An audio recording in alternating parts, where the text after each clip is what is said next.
Pasan cosas bien interesantes con el tema de migración. Una de las primeras cosas que se tiene que empezar a ver es la teoría económica que respalda o rechaza la llegada de los migrantes y la apertura a los migrantes.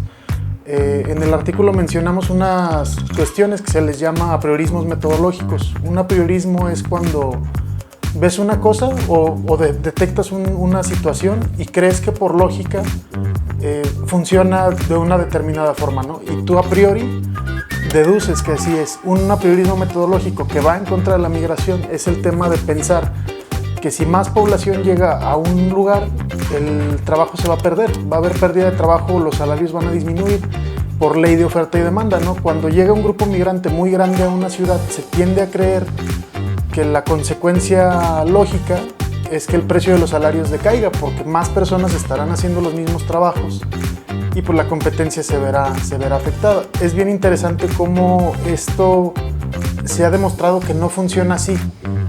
Y es la parte más importante en el término económico para respaldar lo que sucede con los migrantes. ¿Por qué? Lo mencionabas tú ahorita. Normalmente lo que se suele creer es que los migrantes van hacia donde el trabajo sobra. Por ejemplo, Estados Unidos reportó el año pasado en algún momento más de 5 millones, creo, eran de empleos que nadie estaba tomando, que eran empleos vacantes disponibles, oficiales, legisladas, etc. Y no había personas tomando estos empleos, nadie los quería hacer. Entonces, ahí tú ya te das cuenta de que probablemente 5 millones más de personas no les van a generar un problema en términos del salario mínimo. Pero hay otras situaciones, que es lo que veíamos en México. México llegan muchos migrantes no porque esta sea una tierra necesariamente fértil o porque estemos teniendo un exceso de productividad, sino que es una cuestión más circunstancial, de que los migrantes terminan quedándose en México porque el camino es tan difícil de recorrer que aunque sea de una manera temporal se terminan por establecer en México. Entonces, ¿cómo analizas cómo funcionaría la estación migrante en México? Si es conveniente o no es conveniente aceptarlos. Entonces, en este marco general, que es la gran problemática de que México recibe migrantes, pero no tiene la capacidad realmente económica o laboral para aceptarlos, ¿qué debería de suceder o qué puede suceder si estas personas se quedan, ¿no? ¿Cómo los manejamos? Esa es la pregunta, digamos, más importante. En ese sentido, David Card, uno de los economistas que acaba de ganar el llamado Premio Nobel de Economía 2021, tiene trabajos muy importantes sobre este fenómeno en particular, que es cómo llegan los migrantes a una población que no necesariamente está sobrada de trabajo y qué sucede en determinadas condiciones, ¿no? Entonces, una de las partes más importantes a reconocer en los trabajos de Card, tanto en los que van en el tema de migración como los que van en torno al aumento del salario mínimo, es que él establece condiciones generales, ¿no? Se hace como un tipo de ensayo clínico aleatorizado, donde vamos a revisar qué sucede en una población que tomó una decisión y qué sucede en otra población que tiene condiciones muy similares, pero que toma la decisión completamente contraria, ¿no? Entonces, vemos ciudades de Estados Unidos, es como lo estudió David Card, ¿no? En el año 1980, Miami recibe una cantidad impresionante de cubanos por lo que fue llamado el éxodo del Mariel. En los 80s el Mariel, lo que sucedió fue que muchos cubanos estaban en contra del presidente Castro y estaban exigiendo la salida del país, la salida legítima del país, y el presidente lo que hizo fue tomar 125,000 cubanos y aventarlos en un solo tirón a una ciudad que fue Miami. Se van a Miami, Florida. Miami en los 80s no era la cumbre cultural que nosotros conocemos hoy en día, y eso es una de las partes curiosas.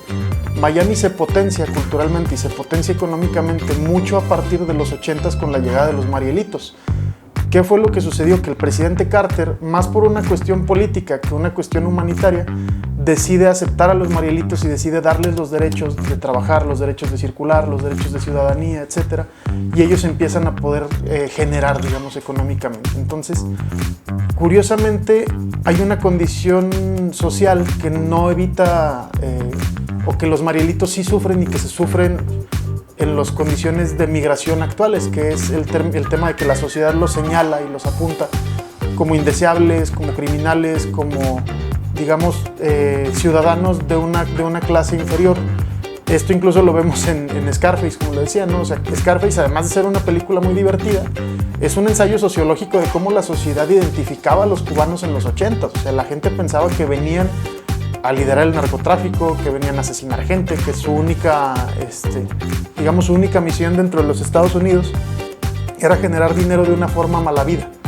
Entonces se demuestra que no, se demuestra que la mayoría de los cubanos que se quedan se establecen, muchos estudian, muchos generan empresas, muchos traen nuevas metodologías de trabajo a Miami. Miami empieza a crecer. Los pobladores originales de Miami, que eso es una cuestión bien interesante, tienen una movilidad social todavía más acelerada de la que solían tener. O sea, el poblador original, más allá de perder su trabajo y de perder sus ingresos, el común, lo que sucedió fue que tuvo una posición económica aún más grande y tuvo mejores prestaciones sociales y económicas por la llegada de los cubanos. ¿Qué es lo que sucede en los 80s y por qué los cubanos son importantes para esto? Es una coyuntura. La realidad es que no se puede asegurar que el crecimiento de Miami se haya debido únicamente a la llegada de los cubanos. La llegada de los cubanos es uno de los tantos factores, digamos, que convergen en los 80s en Miami y que los terminan por impulsar como una de las ciudades más importantes de Estados Unidos a la fecha. Entonces, eso es una de las cosas que la gente tiene que ver en el tema mexicano. México está recibiendo una cantidad enorme diario de centroamericanos que se terminan por quedar en el país, y el hecho de que no se considere bajo ninguna circunstancia en abrirles las posibilidades de un trabajo digno, por ejemplo, ahora mismo hay un problema muy fuerte con los migrantes, que es el tema del acceso a la salud. O sea, ¿quién está vacunando a los migrantes que están pasando por México? ¿Quién les está dando acceso a la vacunación contra el COVID? ¿Y qué tanto esta circulación de personas te puede generar un problema si no se les atiende? Entonces, incluso en un tema más allá de lo humanitario y de lo sanitario, esto es un tema económico de quién va a atender esas problemáticas, y las problemáticas que surjan de la falta de acceso a la salud y de la falta del acceso a la higiene de estas personas. Entonces, el hecho de que se les den derechos a los migrantes es por lo menos abrir una puerta a que estas personas terminen por impulsar tu economía, pero tiene que estar todo marcado bajo un primer instante de entregarles derechos. Si los migrantes nunca terminan por tener un derecho al trabajo digno, si no terminan por tener un derecho a la educación, a que se les reconozca como personas, la realidad es que pocas aportaciones van a poder hacer. Entonces, México no puede, digamos, la humanidad en general, no puede negarse a la migración. La migración es un tema muy humano, es un tema como muy histórico que no va a dejar de suceder. Y lo que se debe de buscar es un marco o la mejor posibilidad, la mejor oportunidad para sacar provecho para ambas partes, porque no se trata también de decir, bueno, que las naciones se aprovechen de los migrantes, ¿no? Al contrario, los migrantes también pueden sacar provecho de este tema con las naciones, pero es un marco general en el cual se tiene que trabajar tanto el tema de los derechos al trabajo, como el tema de seguir creciendo las economías, de generar mayores espacios laborales, también como trabajar el tema cultural, del desarrollo cultural, de cómo vas a adaptar a estas personas a la vida en México y cómo México se va a adaptar a la vida con más culturas, porque también ese es un tema que México no está, digamos, muy dispuesto, o no se ha visto muy dispuesto a trabajar en recibir a las nuevas culturas y adaptarse también el entorno un poco a ellos, ¿no? Se busca que ellos sean quienes entren a nuestra dinámica y que nuestra dinámica sea la que los demarca. Y vemos que, por ejemplo, un factor clave en Miami fue que Miami se adaptó a los cubanos. Miami creció para los cubanos y los hizo parte de la cultura, y de ahí se sacaron también réditos humanos, ¿no? Que ese es uno de los otros tópicos que suceden mucho en la economía, ¿no? Este tipo de apriorismos, tanto el que reza que una mayor población te tiene como consecuencia directa la bajada de sueldos, como también pensar que el aumento al salario mínimo provoca la pérdida de empleos, lo que desestiman es el valor humano de las personas, desestiman el valor como consumidores, como clientes, como potenciales emprendedores, como activistas sociales, etc. Toda esta parte se deja de pensar en ellos y ahí solamente se les considera como empleados, ¿no? Como alguien que digamos, requiere de los insumos, pero los insumos no los invierte. Entonces, es uno de los primeros errores. Y pensar nosotros como sociedad, sobre todo Aguascalientes, que es, digamos, parte central del tránsito de migrantes en muchas ocasiones, o que cada vez vemos más migrantes pasar por nuestras calles, lo primero que se debe de pensar es en el valor humano que se le debe dar a estas personas. O sea, en entender que no, digamos que están viviendo muchas condiciones que lo que nosotros deberíamos de hacer para asegurar su bienestar y nuestro bienestar es que ellos tengan el viaje más sencillo posible. Entonces es partir un poquito sobre ese tema y empezar a ver que la migración puede ser benéfica siempre y cuando tengamos la apertura a darle las condiciones suficientes para que ellos también se desarrollen. Es curioso porque, por ejemplo, y tiene mucho que ver el tema de tanto el narcotráfico como la política pública cuando analizamos este tema, porque algo que la gente debe entender es que ningún migrante está abandonando su tierra porque haya sido inmensamente feliz, ¿sabes? Entonces, muchos de los migrantes que llegan a México vienen perseguidos por una situación de violencia. Entonces, muchos de ellos ya vienen sufriendo el castigo del narcotráfico. Muchos de ellos, por ejemplo, de la zona norte de Colombia, y de las partes que están, digamos, colindantes con Venezuela, han tenido problemas de guerrilla muy fuertes, han tenido problemas de narcotráfico muy fuertes. Históricamente sucede en Centroamérica también. Muchos de los que corren están corriendo de un esquema o de un sitio tomado por temas del narcotráfico. Entonces, el primer momento en el que el narcotráfico influye para que la migración exista es precisamente porque no dan las situaciones sociales en los lugares de origen de estas personas como para que ellos puedan establecerse y desarrollarse. Ahora, cuando llegan a México, ya hemos visto que también aquí suceden temas muy fuertes con el tema de la migración que tienen que ver con los polleros, con las personas que están traficando con estas personas, con parte del crimen organizado que los toma como elementos de trabajo que podrán hacer, como bien lo decimos, trabajos a lo mejor que nadie más va a querer hacer, pero ellos están obligados por el tipo de vivencia que tienen que pasar por este país, también a entrar en sus filas para poder llegar a tener una cierta subsistencia o poder llegar a tener un acceso económico suficiente para poder seguir su viaje. Entonces, el narcotráfico, desgraciadamente, lo que termina por ofrecerle a estas personas es una salida fácil, como se la ofrece también a los nacionales, que hay muchos nacionales que también optan por tomarla, pero también juega, digamos, su rol como empleador, a final de cuentas. Entonces, el tema con el narcotráfico va mucho más allá de la migración. La migración es un elemento que se puede ver afectado, sí, por el crimen organizado, pero que más allá de verlos a ellos como pues, digamos, potenciales elementos, son más bien pues víctimas que se han visto atacadas por parte del crimen organizado y que cuando entran en esta cierta dinámica muchas veces se encuentran digamos, en los negocios informales, la apertura que no tienen en los negocios formales para poder continuar con sus posibilidades, ¿no? Entonces vemos que tanto el narcotráfico muchas veces los caza como digamos, pues sí, literalmente parte de una cacería, y muchas veces, otras veces los buscan como herramienta para seguir con sus medios. Entonces pasa que en Miami también en su momento, en los 80s, era un sitio con un tema de narcotráfico bastante fuerte, y de hecho lo vemos en Scarface.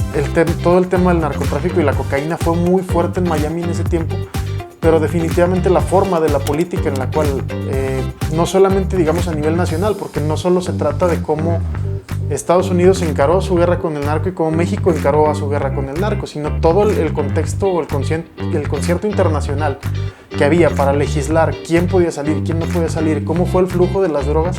Digamos que fue de mayor apoyo al tema de Miami para regularizarse y digamos, solventarlo de una manera más pacífica que con México. A México no se le ha dado ni el entorno nacional, como tampoco se le ha dado, digamos, un entorno internacional que solvente que estas cosas no sucedan en México.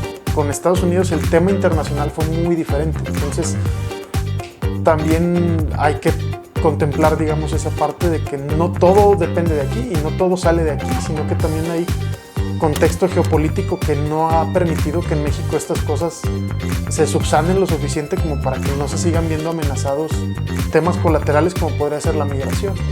Hay algunos, digamos, ejemplos que podrían verse también como un sitio de recepción migrante por muchos temas culturales. Por ejemplo, España es un país que recibe a mucha gente africana, que recibe a mucha gente que cruza, digamos, de Marruecos o toda esta parte que está cercano a Melilla.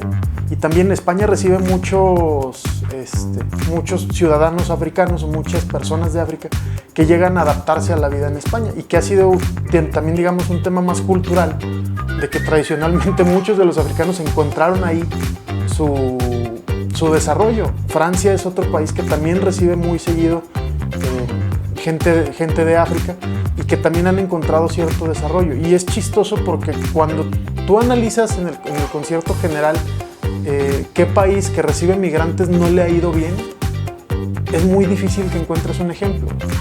Vemos que también la gran mayoría de ellos tienen mercados muy fuertes, como podría ser Alemania. Alemania es uno de los países que recibe más migrantes. Pero, por ejemplo, temas como España, Portugal, Italia también reciben muchos migrantes, no tienen la economía o la potencia económica que tiene Alemania, sin embargo también se han visto beneficiados de este tipo de desarrollo, y también los migrantes que han llegado ahí se han visto lo suficientemente apoyados, digamos, para desarrollar una vida en forma y una movilidad social mejor de la que hubiesen tenido en su momento. Son como ejemplos de ese tipo. Es muy raro que encuentres un caso como el de Cuba, porque en Cuba lo que pasó fue no solamente que llegaran migrantes por una cuestión cultural, sino que fue una inyección de 125,000 personas. O sea, si te pones a considerar realmente cuántas personas es como si a Aguascalientes le aventaras casi una décima más de población, una décima parte más de población de un día para otro. Entonces sí es una cantidad muy relevante en un tiempo demasiado corto, que es muy difícil que vuelvas a verlo suceder. Entonces, y más de una forma tan organizada como se dio en Miami, que ahí es bien interesante para el tema del experimento del ejercicio del análisis clínico, ¿no? Porque tienes un punto en el cual llegaron y sabes en qué día llegaron la gran mayoría de ellos y para qué fechas se establecieron. Entonces, para llevar, digamos, un estudio tan específico como el que llevó Card, no creo que exista otro ejemplo tan clave con el cual lo puedas desarrollar tan a profundidad. Simplemente decir o ver mucho eso, ¿no? Que el trabajo de Card y de los últimos premios Nobel de economía, lo que ha tratado de hacer es llevar a la economía a un territorio más empírico, en el cual los hechos sean los que hablen y los hechos sean los que describan los trabajos económicos y la gran relevancia de los trabajos económicos.